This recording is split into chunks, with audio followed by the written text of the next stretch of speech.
We are a club that loves to make history both ways. So yeah, I did go to the supporters club in New York City at Amity Hall, and the game was at 12:30, ended at 2:30. Right now it's 5 o'clock, so this is going to be a pretty late upload. But yeah, it was a pretty sad and lonely trip back home.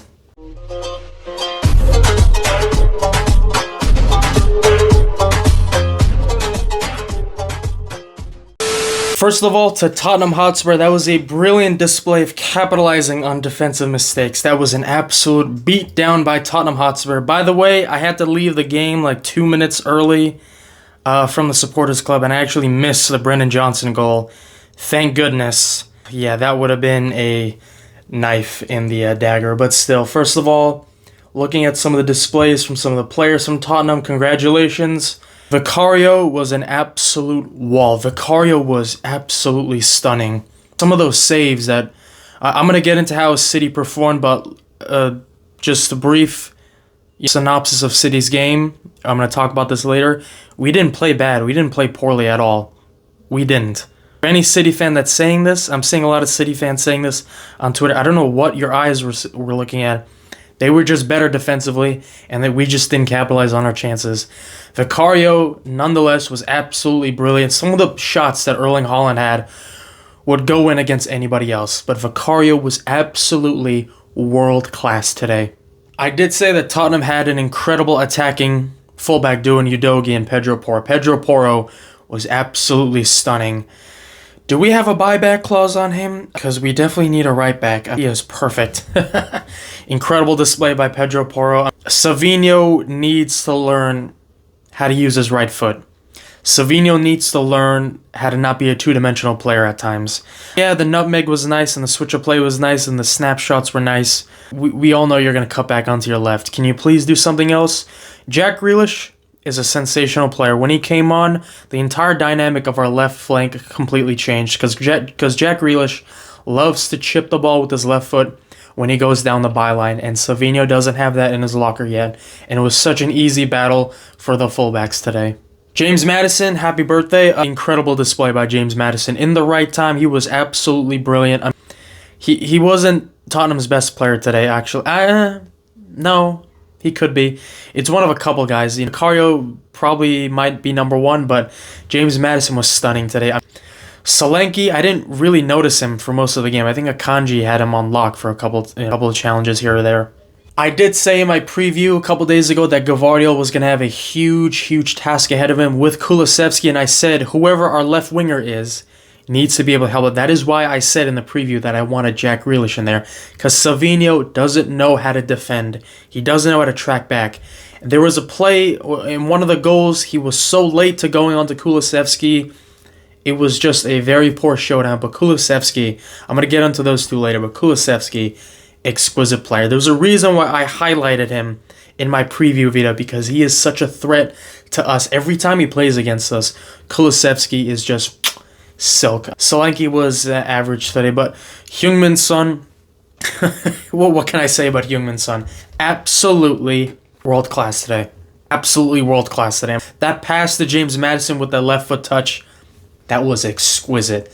That was beautiful. It's a dummy pass onto his left shoulder while he's looking over there. You can't really defend against that. There's not really too much to be said. Congratulations to Tottenham. Ange Postecoglou, second season, right? He loves to win trophies in his second season. There's not really nothing else to be said. It was a beautiful performance by Tottenham Hotspur.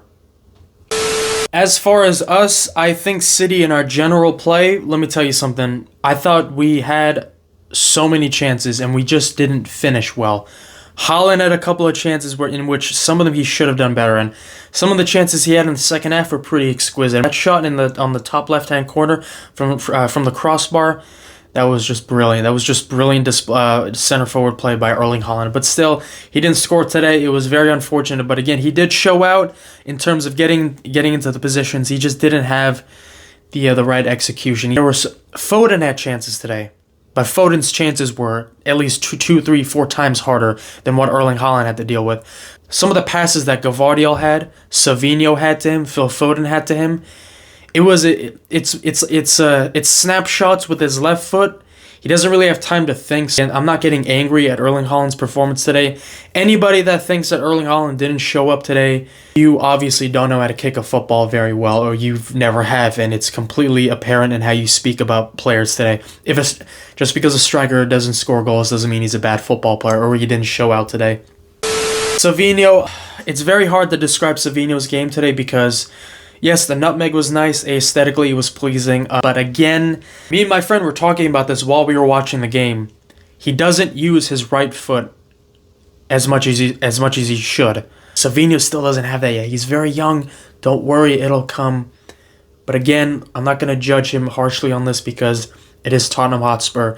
It is a very weak Manchester City. Again, I'm not making excuses. But again, Savinho just needs to learn how to use his right because it'll put so much in his attacking arsenal that it'll make the fullback's job 10 times more difficult when you're going up against him.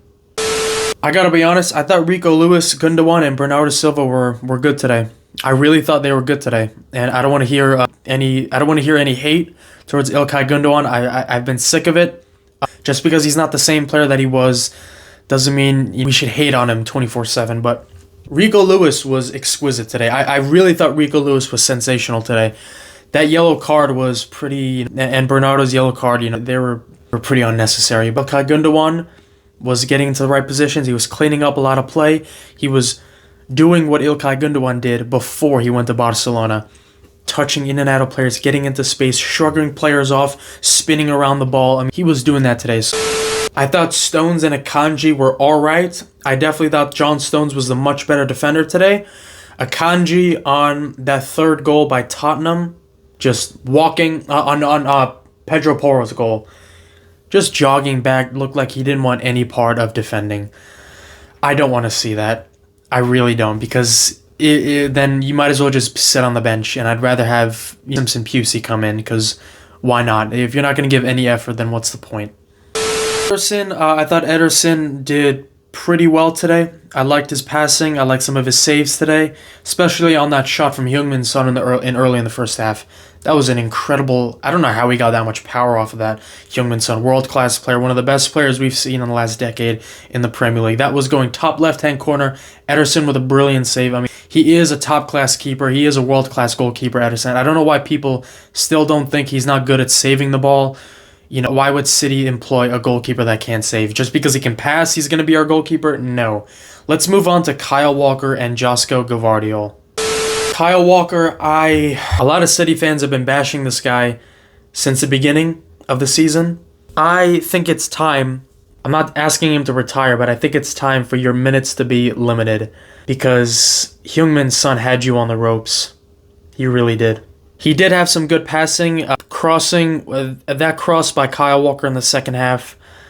I honestly think that ball probably went out the stadium. That was one of the most untalented things I've ever seen on a football pitch. I mean, that's almost similar to Bernardo Silva's free kick. If you're a true City fan, you definitely know what I'm talking about. I don't even need to show you the video, but still. Josko Gvardiol, contrary, this is going to be very unpopular. But, I mean, I was actually pretty impressed with Josko Gvardiol today. I really was, in terms of his attacking play. His overall play, I thought it was like, honestly, I'm going to give him like a 5 out of 10. I know a lot of City fans are probably going to give this guy a 2, 3 out of 10. But I'm going to say a 5 out of 10 because his attacking prowess today was exquisite. He was getting into the right areas. He was crossing the ball even before the goals were coming in. Yes, he should have done better against Kulusevski. Yes, he should have done better on the second goal as well. But he didn't have a lot of help today. That is why I wanted Jack Grealish, who is incredible at tracking back. He didn't have that help today. And this is probably going to be my most important final thoughts section of any video that I've made this season. If we go to Anfield, because I think we're playing Liverpool next, right? And I just want to make sure we're playing Liverpool next at Anfield. Yes, Sunday, November. Oh no, that's Feyenoord. Yeah, Sunday, December 1st at Anfield. If we go to Anfield and if we lose that game, a draw, okay, a win, yeah, that'd be incredible. If we lose that game, I think it's time to call it quits for the season, and I'm being 100% for real, okay? I'm so tired of people saying, oh, no, you got to be a true fan, you got to stick with them. No, it's fine to be realistic. It's fine to say, you know what? We've won 4 Premier Leagues in a row. It's fine. This is obviously a transition year for us. If it is, I don't know what to even call it. That might not even be the right word. No Rodri. Kevin De Bruyne needs to be limited. Okay, Ruben Diaz has been out. Ake has been out. Okay, Oscar Bob has been out. Grealish has been out. Doku is out right now. Okay, I mean, it's literally crazy. When your team doesn't have, and my friend said this to me before the game ended today. He said, when you have 3 of your 4 best players pretty much out, Ruben Diaz, Rodri, and pretty much Kevin De Bruyne, you're going to struggle. And that's 100% true. You're going to struggle. This is a crisis for Manchester City, ladies and gentlemen. Make no question, we are in crisis mode. But let me tell you what that means. Crisis mode for us is 8 points off first place. Yes, Liverpool are undoubtedly going to win their game today or tomorrow. I think it's tomorrow. 8 points. We're still above Arsenal. We're still above Tottenham, United, Chelsea, everybody else. I was there against Middlesbrough. I was there when we were losing all those games with Pellegrini. I was there for most of those games in 2008, 6, 7, 8, 9, 10, 11, when we weren't winning jack shit. When losing 3 Premier League games in a row was normal. Do me a favor, City fans. Don't buy into the insults. Don't buy into the laughter. Don't buy into the banter. Stick together, ladies and gentlemen. Trust each other. Trust Pep Guardiola. We are going to get out of this. Let's just wait it out. Let's do what we can against Feyenoord, and let's do our best against Anfield. Well, against Liverpool at Anfield, which is going to be probably our toughest test of the season. That might be an absolute bloodbath, and I'm not looking forward to the scoreline of that match.